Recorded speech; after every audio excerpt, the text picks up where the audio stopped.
Oke, halo semua.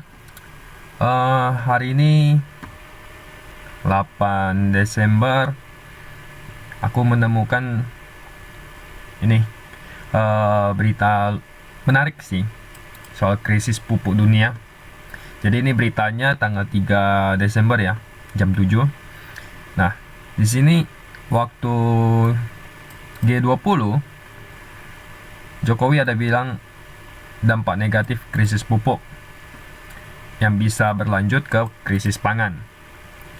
Jadi di sini aku lihat krisis pupuk berarti pupuknya langka dong. Nah, di situ aku coba cari-cari berita lain. Ini di 28 November harga pupuk non subsidi melambung. Jadi di sini nih dibilang petani berbagai daerah mengeluh harga pupuk non subsidi yang mahal, mengalami kenaikan 2-3 kali lipat.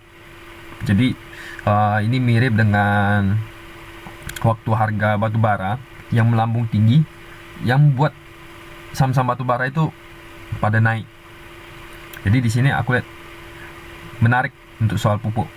Nah, habis aku cari-cari, ketemu saham yang distribusi pupuk sama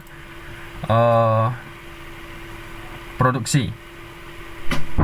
Jadi ini nama PT-nya Saraswanti Anugrah Makmur, kodenya SAMF. Di sini disebutkan kegiatan usaha produksi dan distribusi pupuk non NPK. Nah, teman-teman bisa ke website ini ya untuk ngecek dia punya bisnis. Terus untuk soal produk dia di bagian sini, ini banyak nih. Cuman mereka lebih fokus di pupuk sawit. Nah, di keterbukaan informasi ini ada nih di 31 Oktober. Di sini ada disebutkan Q3 2022 naik 2 kali lipat dengan Q3 2021. Jadi sesuai ya, harga pupuknya lagi langka, harga jualnya lagi tinggi, profit ke SAMF pun tinggi juga.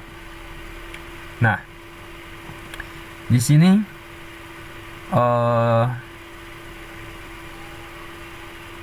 dibilang optimis tersebut seiring dengan peningkatan permintaan pupuk SAMF. Nah, saat ini para perkebun kelapa sawit nasional lagi fase proses pemupukan. Jadi sekarang demand-nya lagi kuat nih. Nah, soal dari berita kita sudah lihat, dari informasi ini pun kita sudah lihat. Oke, kita sekarang ke fundamental. Apakah sesuai dengan yang kita temukan? Ini SAMF, aku pakai iPod supaya lebih enak ya, teman-teman semua bisa pakai atau bisa ngecek ke RTI.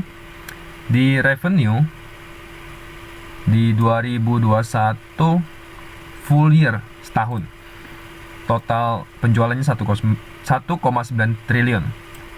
Nah, untuk Q3 sudah 2,4. Jadi diperkirakan di akhir tahun itu 3,3 triliun. Tapi menurut saya ini bisa lebih nih. Lebih dari 3,3 triliun. Karena sekarang lagi proses pemupukan, harusnya kebutuhannya meningkat. Net profit kita lihat. Jadi penjualannya bagus, net profitnya pun harus ikut. Net profit lebih bagus dari tahun lalu 2021. Dari 165 miliar ke 220. Jadi annualnya bisa sampai 294. Kalau kita hitung, misalnya kita bagi ya, 294 bagi ke 165 kali 100, berarti ada peningkatan diperkirakan 78% dari tahun lalu. Kalau perkiraanku bisa lebih, mungkin bisa mencapai 90% nih dari tahun lalu.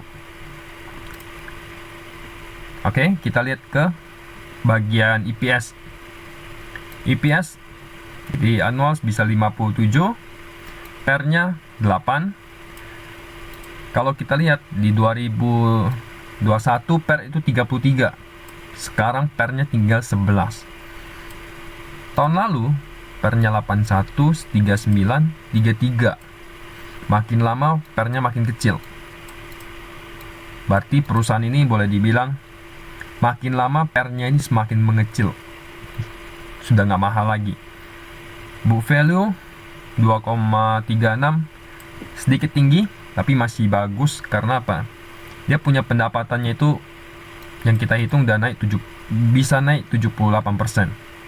Harusnya book value-nya ini bisa di atas 3.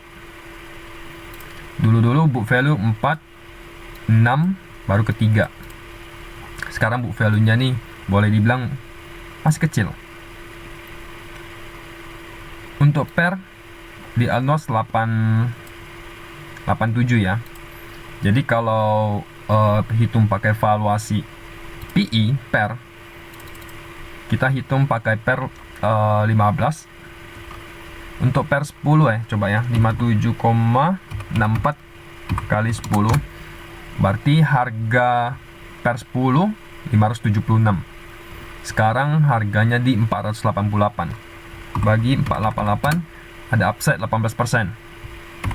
Kalau kita pakai PER 15, 57,64 kali 15 bisa 800-an. Dibagi 488 ada upside 77%. Ini bisa dipakai untuk margin of safety. Jadi kalau Q3-nya lebih bagus lagi dari Q2, Q3, berarti ini pendapatan tahun ke tahun hampir mencapai 100%. Jadi secara valuasi menurut saya sih masih prospek ya, masih murah. Karena kita tahu dia punya pendapatannya itu top tier banget. Jadi ini temuan saya, semoga bermanfaat buat teman-teman semua. Untuk teknikalnya teman-teman silakan ngecek sendiri apakah ini layak atau enggak. Kalau secara fundamental menurut saya menarik untuk dilihat. Oke, sekian, semoga bermanfaat. Thank you semua. Bye bye.